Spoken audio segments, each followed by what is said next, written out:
Ce midi, on l'a vu, vous avez quitté la salle d'audience avant même la fin du prononcé du jugement, sans savoir quelle était la durée de la période durant laquelle vous ne pourriez pas être inéligible, vous pourriez être inéligible. Pourquoi vous êtes parti comme ça et qu'est-ce qui vous a traversé l'esprit? Parce que j'ai parfaitement compris ce que la présidente expliquait, à savoir qu'elle était en train de rendre une décision qui était une décision politique. La magistrate a assumé très clairement de mettre en œuvre l'exécution provisoire de l'inéligibilité, c'est-à-dire en réalité de rendre mon appel inutile sur ce sujet pour m'empêcher de me présenter et d'être élu, dit-elle, à l'élection présidentielle.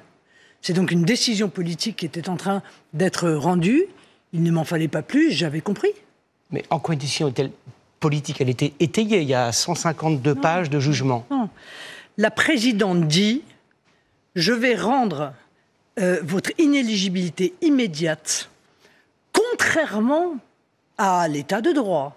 Parce qu'en France, lorsque vous faites appel, l'appel est suspensif. L'appel annule, en réalité, le jugement de première instance, vous remet dans la situation d'être présumé innocent et l'affaire est rejugée. Ce qu'elle fait là, c'est qu'elle dit: je vais vous rendre inéligible tout de suite et je le fais précisément pour vous empêcher de pouvoir être élue présidente de la République. Mais si ça n'est pas une décision politique, je ne sais pas ce que c'est. Politique, donc elle obéit à une consigne, à un ordre, à un climat? Je ne suis pas sûr qu'ils aient besoin de consignes. Donc de manière autonome, elle a décidé la mort politique de Marine Le Pen. Un certain nombre de magistrats, ils n'ont pas besoin de consignes. Donc ce sont ces trois magistrats. Oui, je crois que l'état de droit a été totalement violé par la décision qui a été rendue. D'abord parce qu'encore une fois, elle empêche un recours effectif, ce qui est un droit qui est garanti par la Convention européenne des droits de l'homme. Deuxièmement, parce qu'elle considère que le fait de se défendre justifie l'exécution provisoire. C'est-à-dire que les droits de la défense, je le rappelle à ceux qui nous écoutent, c'est précisément le droit de se défendre. Là, on nous dit le fait de vous défendre, le fait de faire état de potentiellement de la prescription qui serait intervenue, eh bien, va faire en sorte que je vais aggraver de manière considérable votre peine au point de vous empêcher de pouvoir être... Mais madame, l'inéligibilité immédiate, elle est prévue par les textes. Vous-même, dans votre programme, deuxième point du programme de l'élection présidentielle, vous dites il faut de la fermeté, il faut des peines planchées. On vous applique à vous ce que vous plaidiez hier. Non, monsieur. La loi Sapin 2, contrairement à ce que j'ai entendu beaucoup aujourd'hui, ne s'applique pas à cette affaire. La loi Sapin 2, qui entraîne l'application automatique de l'exécution provisoire à l'inéligibilité, a été écartée par la magistrate, car cette loi est postérieure aux faits qui nous sont reprochés. Mais la magistrate... Pas tout à fait. Il y a une vingtaine de jours de recouvrement durant lesquels ce qui vous est reproché a été appliqué. Nous sommes en décembre 2016, Madame Le Pen. Je vous réponds non. Elle l'a expliqué très clairement. Non, vous ne trouverez pas les motivations, elles n'existent pas. Au moment où je vous parle, la présidente du tribunal a condamné la favorite à l'élection présidentielle à 5 ans d'inéligibilité avec exécution provisoire sans motivation, au moment où nous nous parlons. Mais non, elle l'a dit très clairement, elle ne s'applique pas. En revanche, elle a appliqué l'esprit d'une loi postérieure plus dure. C'est encore une violation de l'état de droit. Est-ce que vous allez faire appel ? Votre avocat dit que oui. Quand allez-vous déposer votre appel, interjeter appel? Mais le plus vite possible. Est-ce que vous demandez à la justice de se hâter de manière à ce que vous puissiez vous présenter en avril ou en mai 2027 à la présidence de la République? Est-ce que vous vous rendez compte, monsieur Boulot, que ce soir, il y a des millions de Français qui sont indignés, mais indignés à un point inimaginable en voyant qu'en France, dans le pays des droits de l'homme, des juges ont mis en place des pratiques que l'on croyait réservées au régime autoritaire. C'est arrivé à d'autres avant vous, Madame Le Pen. Est-ce que vous vous rendez... Madame Le Pen, c'est arrivé à Hubert Falco, maire de Toulon en 2023. Et un député de votre parti, Franck Alizio, a dit « c'est très bien, justice a été rendue ». Et Hubert Falco a quitté sa mairie dans les minutes qui ont suivi le jugement, Madame Le Pen. On ne vous a pas entendu à l'époque. Monsieur, je suis désolé de vous dire que l'exécution provisoire, vous vous trompez. L'exécution provisoire est en général prononcée lorsque les faits ont été commis lors d'un mandat qui est encore détenu par la personne à qui on les reproche. Ça n'est pas mon cas. Et encore une fois, la motivation de la présidente est claire. Je ne veux pas que Marine Le Pen puisse être élue présidente de la République. Rendez-vous compte, le jour funeste, ce lundi 31 mars 2025, le jour funeste que cela représente pour notre démocratie et pour notre pays, où des millions de Français vont être privés par un juge de première instance, sans recours possible, de la candidate qui est aujourd'hui donnée comme étant la favorite de l'élection présidentielle. Mais ça devrait scandaliser objectivement tous ceux qui sont attachés à la démocratie et à l'état de droit. Mais c'est arrivé à d'autres que vous avant. C'est mais arrivé également. Je suis en train de vous expliquer que la situation. Allez-vous faire appel pour faire prévaloir votre innocence, celle du parti du Rassemblement national en tant que personne morale et des 23 autres personnes condamnées, ou juste pour dire je ne veux pas d'exécution immédiate? Mais je vais faire appel parce que je suis innocente, monsieur Boulot. Et vous êtes tous innocents, le parti et les 23. Mais évidemment que nous sommes tous innocents et nous voulons voir reconnue cette innocence. Et nous considérons que, et je ne suis pas la seule, peut-être les rédacteurs de la loi, voyez, et de la Constitution, que s'il existe la possibilité de faire appel dans notre pays, c'est parce que des juges de première instance peuvent se tromper. Voilà, c'est le principe même de ce qu'on appelle le double degré de juridiction, c'est-à-dire la possibilité de faire rejuger son affaire. Je pense que les juges se sont trompés, je pense même qu'ils ont, encore une fois, fait fi en réalité de toutes les explications qui ont pu être données, car dès les premières heures, je vais vous dire, de ce procès, j'avais compris que nous serions jugés de manière particulièrement partiale. Je ne pensais pas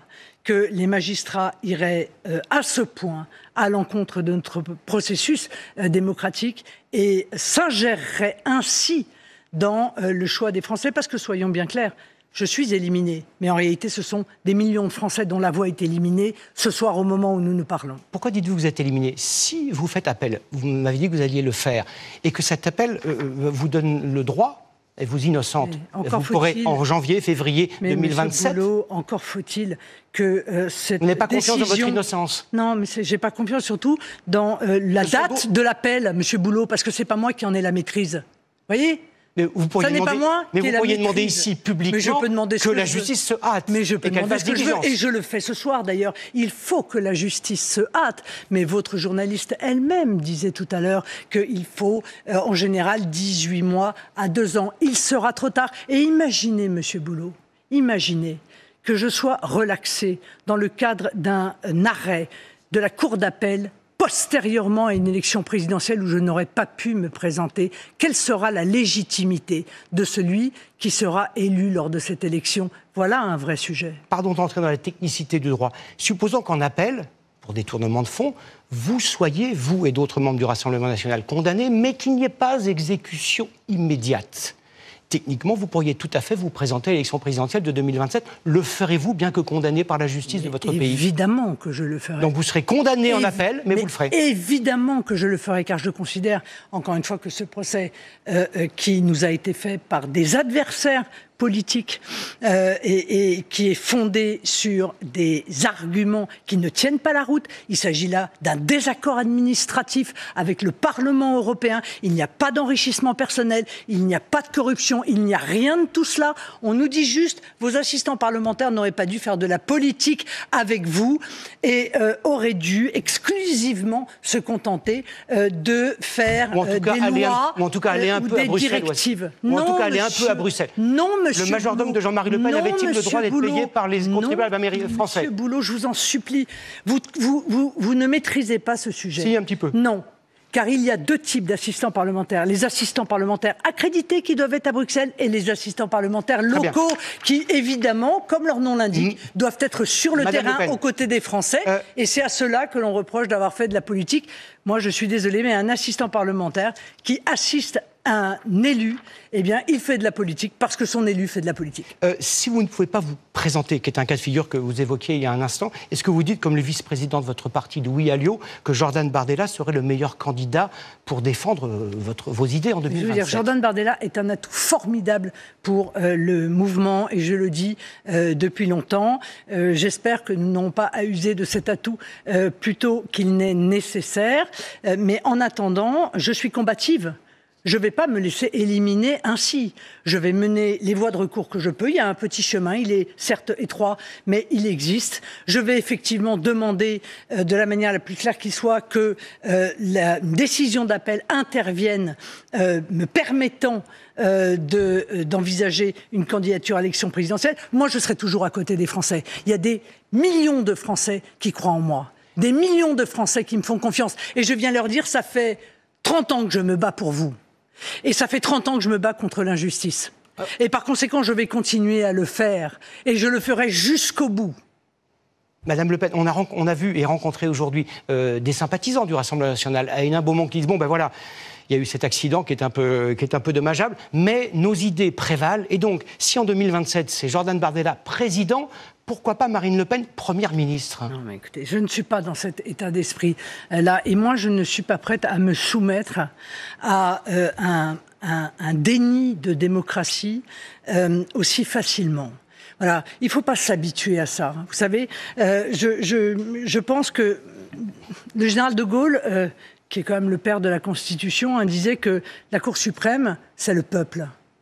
La Cour suprême, c'est le peuple. Il a mis aussi en place le Conseil constitutionnel. Aucun juge ne peut décider d'interférer dans une élection aussi importante que l'élection présidentielle, de surcroît, en violant l'état de droit, c'est-à-dire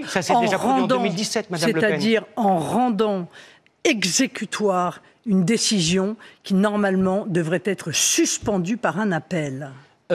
Si vous êtes condamné définitivement et que vous ne pouvez pas vous présenter, est-ce que vous en appelleriez au chef de l'État qui a le droit de grâce? Et en matière pénale, même en correctionnelle, la grâce peut s'appliquer. Il n'y a pas d'obstacle constitutionnel. Mais non, la grâce, elle s'applique sur une décision définitive. Oui. Permettez-moi de vous dire que nous n'en sommes pas là et que je crois beaucoup en la capacité d'une cour d'appel à analyser avec neutralité ce dossier pour constater qu'en réalité, nous n'avions rien à nous reprocher, que nous n'avons une fois de plus absolument commis aucun enrichissement personnel, que cette affaire aurait dû rester en réalité au niveau du désaccord administratif dont je vous parlais entre le Parlement européen et les élus. D'ailleurs, les règles étaient si claires, Monsieur Boulot, que comme par hasard, toute l'opposition se fait reprocher la même chose. Monsieur Bayrou, qui était à l'époque dans l'opposition, nous-mêmes, qui sommes dans l'opposition, et Monsieur Mélenchon, qui était dans l'opposition. Décidément, il ne fait pas bon être dans l'opposition dans notre pays, semble-t-il. Cette condamnation ne signifie aucunement à vos yeux votre retrait de la vie politique. Mais en aucune manière, en aucune façon. Je veux dire, encore une fois, ce sont les électeurs qui, dans une démocratie, décident. Et moi, je viens leur dire ce soir, ne vous inquiétez pas, je ne suis pas démoralisé, je suis comme vous, scandalisé, je suis comme vous, indigné, mais cette indignation, ce sentiment d'injustice est un moteur peut-être supplémentaire au combat que je mène pour eux.